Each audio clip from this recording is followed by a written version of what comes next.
4 ವರ್ಷ ಗಾಡಿ ಎಕ್ಸ್ಚೇಂಜ್ ಮಾಡ್ತಾರಲ್ಲ, ಹಂಗಾಗಿ ತೆಗೆದಿರೋದು ಗಾಡಿ. ಆ್ಯಕ್ಚುಲಿ ಸೆಕೆಂಡ್ ಓನರ್ ಆಗ್ಯದ ಗಾಡಿ, ಇನ್ನೂ RC ಕಾರ್ಡ್ ಬಂದಿಲ್ಲ.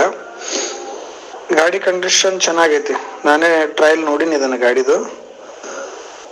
ಎಲ್ಲ ಡಾಕ್ಯುಮೆಂಟ್ಸ್ ರನ್ನಿಂಗ್ ಅದಾವೆ, ಇನ್ಶೂರೆನ್ಸ್ ಇದೆ, ಫುಲ್ ಕಂಡೀಷನ್ ಗಾಡಿ ಅದ. ಫುಲ್ ಟಾಪ್ AC ಅದ, ಮೇಲೆ ಊಫರ್ ACನೂ ಬರ್ತದೆ, ರೂಫ್ AC.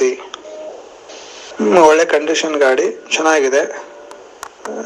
ಯಾರಾದರೂ ಕಸ್ಟಮರ್ ನೋಡ್ತಿದ್ರೆ ಎಲ್ಲೋ ಬೋರ್ಡ್ ಗಾಡಿ, ಬಿಜಾಪುರ ಲೊಕೇಶನಲ್ಲಿ ಸಿಗುತ್ತೆ ಗಾಡಿ ನಿಮಗಿದು. ಒಳ್ಳೆ ಕಂಡೀಷನ್ ಗಾಡಿ. ಬೇಕಾದರೆ ಲೋನ್ ಆಪ್ಷನ್ ಈ ಗಾಡಿ ನಾನು ಕೊಡ್ತಾ ಇದ್ದೀನಿ. ಲೋನ್ ಕಂಟಿನ್ಯೂಯೇಷನ್ ಅಂದರೂ ಕೂಡ ಟ್ರೈ ಮಾಡ್ತೀನಿ. ನೀವು ಬೇಕಂದ್ರೆ ಲೋನ್ ಹಾಕಿಕೊಡ್ತೀನಿ. ಈ ಗಾಡಿ ನೀವು ಬರೀ ಒಂದು 2.5 ಲಕ್ಷ ತಂದರೆ ಗಾಡಿ ನಿಮ್ಮಲ್ಲಿ ಕೊಟ್ಬಿಡ್ತೀನಿ.